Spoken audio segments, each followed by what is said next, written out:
You know, when we picture a country's progress, what comes to mind? Probably huge things, right? Shiny skyscrapers, massive highways, busy markets. But what if the real sign of a nation's strength isn't in those big structures, but in the tiny, everyday habits of its people? That's what civic consciousness is all about. And we're going to dig into it by looking at a paradox, something a lot of us probably face every single day. All right, section one, the everyday paradox. And this is something that, honestly, most of us are probably guilty of, maybe without even realizing it.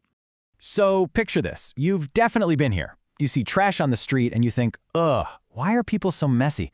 But then maybe a little later, you've got a small candy wrapper and the bin is kind of far away and you think, it's just one tiny piece, and you drop it.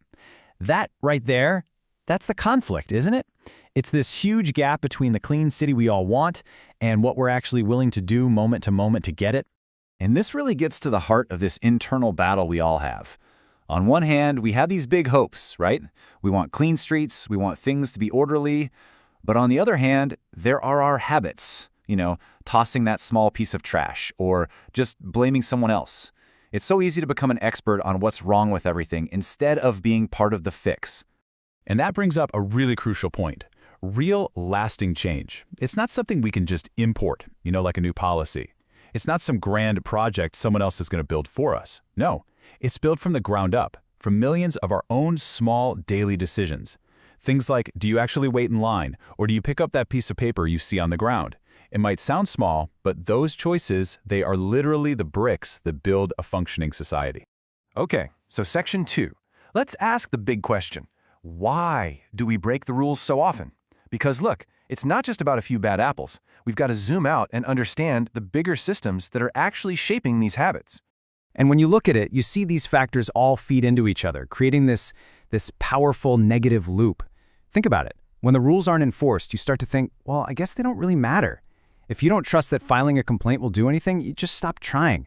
And if the public infrastructure is a mess, like the sidewalk's broken or there's not a single trash can for blocks, well, taking the easy way out starts to look pretty tempting.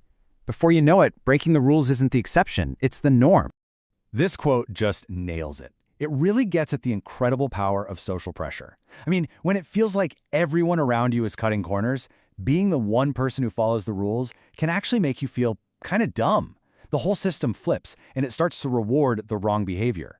That makes it so much harder for good people to keep doing the right thing. And all of this leads to something we can call the ownership gap. It's this psychological distance we feel. We look at public spaces, our parks, our roads, our hospitals, and we don't see them as ours. We see them as belonging to some faceless state, We pay our taxes, but if we don't feel like we're getting reliable services back, we start to feel less like owners and more like beggars, asking for scraps.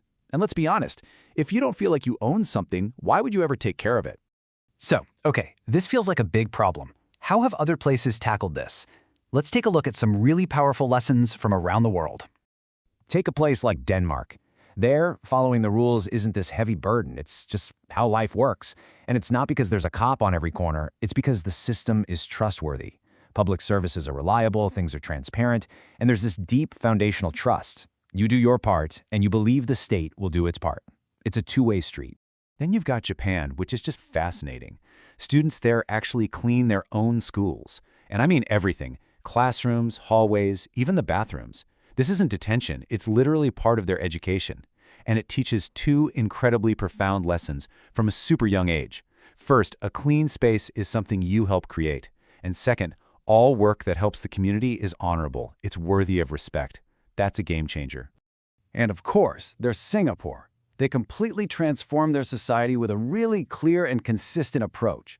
They have strict rules, yes, but they combine that with non-stop public education. It creates this powerful system where good behavior is not just enforced, it's expected and encouraged. Or look at Rwanda's Umuganda. Once a month, the entire country participates in a community cleanup day. This isn't just about picking up trash, it's about physically bringing people together to take care of their shared spaces. It powerfully reinforces this idea that, hey, this is our place, and it's on us to maintain it. All of these examples from around the world, they all point towards a really crucial issue, one we have to tackle head-on, and that is the dignity of labor and how our culture sees different kinds of work. So often, we have this sharp dividing line in our minds, my home versus the street. We take so much pride in keeping our own homes clean, right? It's a reflection of who we are. But the second we step out that front door, that sense of responsibility can just evaporate. The street, the park, the public square, suddenly that's someone else's job. And that disconnect, that's a huge barrier to building any kind of collective responsibility. And this really is the core of the problem, isn't it? We all want the service, we want clean streets, we want public spaces to work, but we don't want to accept our own role in making that happen. By seeing a job like sanitation as somehow lesser, we give ourselves a free pass. We absolve ourselves of any responsibility. In that mindset, it absolutely has to change. All right, so where do we go from here? What's the solution? Well, the answer is that change has to come from two directions at once. It's got to be top-down and bottom-up. Think of it like a two-lane highway, and both lanes have to be moving. In one lane, you have systemic reform. The government, the state, they have to build trust. That means being transparent, being accountable, and designing infrastructure that actually makes it easy for people to do the right thing. But in the other lane, you have us, individual action. It starts with our own daily choices, with finding a bit more empathy, and with developing a genuine respect for every single person who helps our society function. One lane can't move without the other. And really, at the absolute heart of individual action is one thing: empathy. It's about connecting the dots. It's about understanding that the plastic bag you just dropped might be the very thing that clogs a drain and floods someone's home down the street. It's realizing that the way you park your car could literally block an ambulance in an emergency.